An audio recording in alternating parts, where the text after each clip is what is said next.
अस्सलाम वालेकुम नाज़रीन इकराम, मैं आपका होस्ट अब्दुल तवाब और आप देख रहे हैं लबे आज़ाद चैनल। नाज़रीन इकराम, मैं इस वक्त मिनहाज कैंपस कुंडल शाही नीलम वैली के अंदर मौजूद हूँ और इस वक्त मेरे साथ जो ख़ास मेहमान है जनाब मोहम्मद मिस्कीन कुरैशी साहब, इनसे बातचीत करेंगे। उससे पहले मैं आपको ये बताता चलूँ कि यह इदारा 1 साल 2 माह कबल बेयार व मददगार था।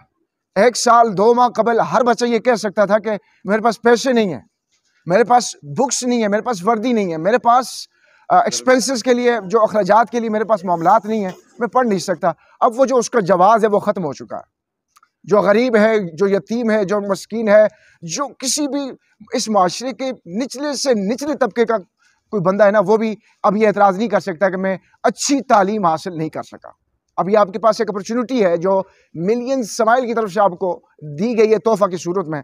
अब इसी चीज़ को डिस्कस करेंगे जनाब मोहम्मद मिस्कीन हुसैन कुरैशी साहब से। इनसे बातचीत करते हैं, बाकायदा प्रोग्राम का आगाज़ करते हैं। अस्सलाम वालेकुम सर। वालेकुम सलाम। कैसे हैं? ठीक है आप? अल्लाह का करम, बिल्कुल खैर खैरियत, अल्लाह का लाख लाख शुक्र है। 4 साल पहले के स्कूल में और आज के स्कूल में जो वाज़ेह फ़र्क है वो कैसे हुआ? जो जिस नारे से हमने ये स्कूल का आगाज़ किया था कि जदीद दौर के तकाज़ों के ऐन मुताबिक हम अपने बच्चों को जदीद तालीम दें, अल्हम्दुलिल्लाह हम अपने टारगेट को अचीव कर गए। बड़े हमारे स्कूल से दर्जनों बल्कि सैकड़ों बच्चे इस वक्त अमली मैदान में हैं। छोटी सी इमारत आपकी और डॉक्टर, इंजीनियर और वकील ये छोटी सी इमारत पैदा कर रही है, ये कैसे होता है? सर ये अल्लाह का करम है। ये कहते हैं ना कि बाद अदारे ऐसे होते हैं जिनका फैज़ मिलता है, फैज़ बच्चों को। तो हमारे स्कूल का अल्हम्दुलिल्लाह बच्चों को फैज़ मिला है, चूँकि हमने बिज़नेस के लिए अदारा नहीं खोला था, हमने चेंज लाने के लिए अदारा खोला था और उस पे हम कामयाब हुए। इस वक्त हमारे 4 बच्चे 5 बच्चे डॉक्टर की वो आखिरी कोर्स पे पहुंच चुके हैं, यानी आखिरी साल में हैं 4 बच्चे। और हमारे बच्चे वकालत के शोबे में, हमारा एक बच्चा साबका वज़ीर तालीम मियां अब्दुल वहीद साहब का बेटा इस वक्त इंग्लैंड में बैरिस्ट्री करने गया है, वो इसी इदारे से पढ़ के गया है। इस तरह के कई बच्चे इंजीनियर और कंप्यूटर इंजीनियर मुख्तलिफ अब अमली तौर पे वो बच्चे, ये हमारे स्कूल का जो स्टाफ है 80% इसी स्कूल से पढ़ के मास्टर डिग्री होल्डर यहाँ पे अब वो बच्चों को पढ़ा रहे हैं। मिलियन स्माइल के साथ आपका जो ताल्लुक और रिलेशन है वो कैसे बन गया? मिलियन स्माइल कैसा हुआ सर कि 2021 में चूँकि कोरोना आया हुआ था, 2019 से 20 यानी कि ये 2 साल हमारे इस तरह गुजरे कि हम बड़ी मुश्किल में थे। हमारे स्कूल का अच्छा खासा रेंट 24,000 रुपये में रेंट दे रहा था। 6 महीने मुकम्मल स्कूल बंद रहे और अच्छे खासा हम मकरूज़ हो गए, बड़े यानी कि बड़ी मुश्किल में थे। तो अल्लाह का ये है कि हमारी नीयत साफ़ थी और ये हमारे पास जो बच्चे ज़ेर तालीम थे उन्हीं का पता नहीं सदका कि मैं बहुत डिसहार्ट हो गया था। तो एक वक्त आया कि मिलियन स्माइल फाउंडेशन जैसा बेहतरीन अदारा जो है वो हमारे स्कूल में आए और उन्होंने हमारे स्कूल को हैंड ओवर किया। अल्हम्दुलिल्लाह इस वक्त 300 बच्चे मिलियन स्माइल फाउंडेशन के अल्लाह ताला यहाँ पे तालीम हासिल कर रहे हैं, जिसमें यतीम बच्चे भी हैं। और यहाँ सिर्फ फ्री तालीम नहीं, बच्चों को यूनिफॉर्म, बच्चों को बुक्स, बच्चों को जूते, यानी कि हर चीज़ वहाँ से हमें मिलती है। अच्छा, बेसिकली ये मिलियन स्माइल फाउंडेशन है क्या? ये किस किस प्रोजेक्ट पे काम कर रही है? मिलियन स्माइल फाउंडेशन जो है ये अच्छा इसके मैं बैकग्राउंड आपको बता दूं। हमारे ज़ीशान अफजल साहब से मेरे ख्याल में आप मीडिया पे देखते होंगे, वो एक दुखी इंसानियत की खिदमत करने वाला शख्स है। यकीन जाने कि मिलियन स्माइल की इजाद भी नीलम वैली के ही हालात को देख के हुई। यहाँ पे जब हमारी ओपनिंग हुई, ज़ीशान अफजल साहब जो कोऑर्डिनेटर हैं मिलियन स्माइल फाउंडेशन के, उन्होंने अपनी स्पीच पे कहा कि 2016 या 17 में फायरिंग जब हुई थी नीलम वैली में, इंडियन फायरिंग, तो वहाँ बच्चों के ऊपर अचानक गोलाबारी होगी। बच्चे स्कूल में थे और बच्चे चीख रहे थे, तो वो कह रहे थे कि हमने फेसबुक पे वो देख रहे थे बच्चों की चीखों पुकार। तो मेरी छोटी सी बेटी मेरे पास थी, तो उन्होंने बच्ची ने पूछा बाबा ये क्या हो रहा है?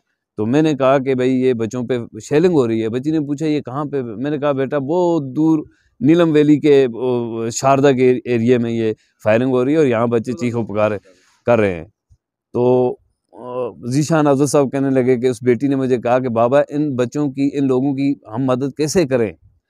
तो मेरे पास जवाब नहीं था। तो बच्ची गई अपने पॉकेट से, अपने पर्स से उसने 100 रुपये ला के मुझे दिया कि बाबा जाएं इनकी मदद करें, मैं ये मेरा 100 रुपये लें आप। वहाँ से उन्होंने नीलम वैली का रुख किया। इस वक्त नीलम वैली के अंदर मिलियन स्माइल फाउंडेशन के अम्ब्रेला तला 3000 बच्चे फ्री तालीम हासिल कर रहे हैं। नीलम वैली के अंदर टोटल कितने स्कूल हैं जो मिलियन स्माइल के अंडर काम कर रहे हैं? नीलम वैली के अंदर सर इस वक्त 20 स्कूल उनके मिलियन स्माइल फाउंडेशन के हैं।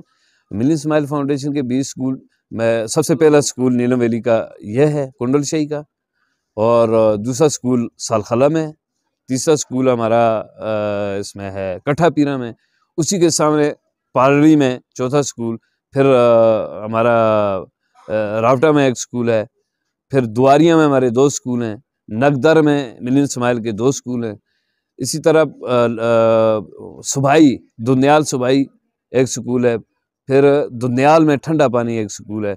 उसके बाद शारदा के अंदर उनकी अपनी एक बिल्डिंग बन रही है, एक बड़ा सेटअप वहाँ बनाया हुआ है सुरगन के अंदर।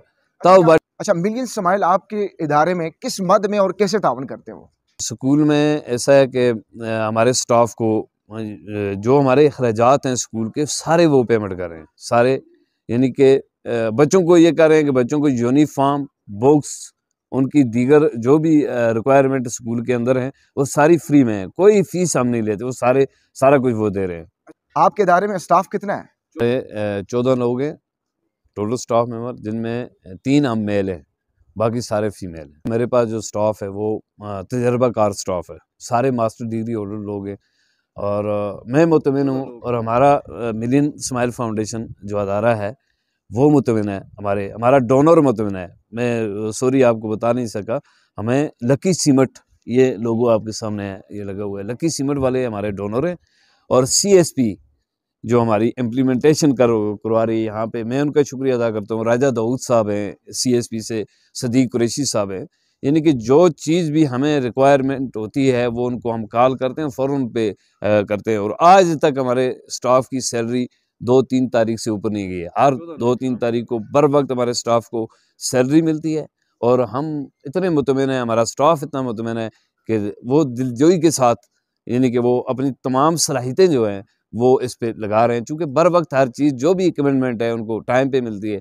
और वो अच्छा काम कर रहे हैं। आपके स्कूल में कितने डिपार्ट्स हैं इस वक्त? सबसे पहले उन्होंने लैब इंस्टॉल किया है हमारे पास, ये 10 कंप्यूटर और बड़ी LED आपने देखी होगी अंदर, उस पर हमारे बच्चे, फिर साइंस के हमारे पास 9th-10th में बायो और मैथ और कंप्यूटर, ये हम उनको तालीम दे रहे हैं, और उनका स्टाफ भी हमारे पास मौजूद है, और इस डिपार्टमेंट पे हम काम कर रहे हैं इंशाल्लाह। मिलियन स्माइल का नीलम वैली के अंदर आना और लोगों को उससे इस्तेफादा करना, अब इस चीज़ को जब हम देखते हैं तो हम क्या समझें, या देखने वाले लोग क्या समझें कि मिलियन स्माइल से कितने लोगों ने फ़ायदा उठाया और किन किन लोगों ने उठाया?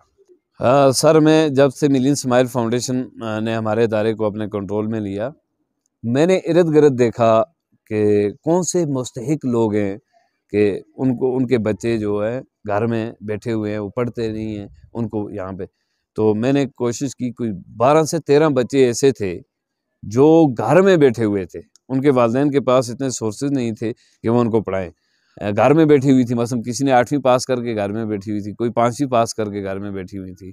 जब वो बच्ची हमारे इदारे में आई तो उनके घर वाले इतने मुतमईन हुए, इतने खुश हो गए कि एक नई ज़िंदगी जिस तरह उन बच्चियों को मिली, इतनी दिलचस्पी से उन्होंने अपनी तालीम को जारी रखा, चूँकि सारी चीज़ें उनको फ्री में रही थी। इस वक्त अपनी क्लास में टॉपर हैं और स्कूल की अदर एक्टिविटीज़ में वो हिस्सा ले रही हैं, तो मैं बहुत मुतमईन हूँ इस चीज़ से। मैं चाहता हूँ कि इस तरह नीलम वैली के अंदर सैकड़ों तलबा को इस तरह मिलियन स्माइल फाउंडेशन से फ़ायदा हुआ और उन्होंने इस फ़ायदे से मुस्तफ़ीद हुए। मैं तहे दिल से शुक्रगुज़ार हूँ ज़ीशान अफजल साहब का कि उन्होंने नीलम वैली जैसे दूर रफ्ता इलाके को उन्होंने फोकस किया और एक बहुत बड़ा तालीमी प्रोजेक्ट नीलम वैली में लॉन्च किया। बहुत बहुत शुक्रिया सर।